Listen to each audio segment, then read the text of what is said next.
നമ്മൾ എപ്പോഴും പറയുന്നുണ്ട് കേരളം ഒരു കൺസ്യൂമർ സ്റ്റേറ്റ് ആണ്. നമുക്ക് കടൽ തീരങ്ങളുണ്ട്, നമുക്ക് വയലുകളുണ്ട്, മലകളുണ്ട്. അപ്പോൾ നമുക്കൊരു ഡൈവേഴ്സ് ലാൻഡ്സ് ഉണ്ടെങ്കിലും നമുക്ക് ഏരിയ കുറവാണ്. തമിഴ്നാടും കർണാടകയായിട്ട് കമ്പയർ ചെയ്യുമ്പോൾ ഏരിയ കുറവാണ്.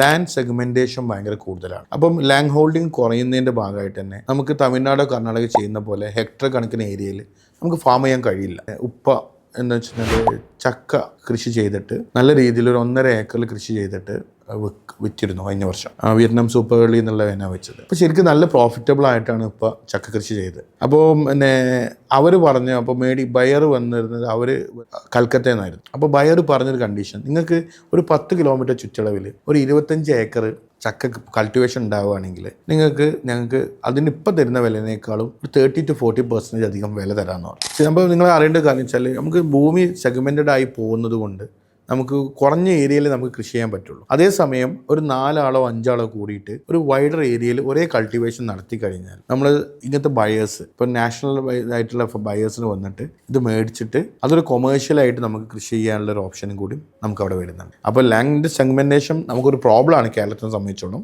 അതേസമയം നമുക്ക് ഒരു ഏരിയയിൽ ഉള്ള ഇത്രയും ഫാർമേഴ്സ് നമുക്ക് ഇത്രയും കൾട്ടിവേഷൻ ചെയ്യുകയാണെങ്കിൽ അതിന് അപ്പം നാഷണൽ വൈഡ് ആയിട്ടോ അല്ലെങ്കിൽ എക്സ്പോർട്ട് ക്വാളിറ്റി ആയിട്ടോ എക്സ്പോർട്ടേഴ്സോ വന്നിട്ട് നമ്മുടെ അടുത്തുനിന്ന് ഈ സാധനങ്ങൾ മേടിക്കും.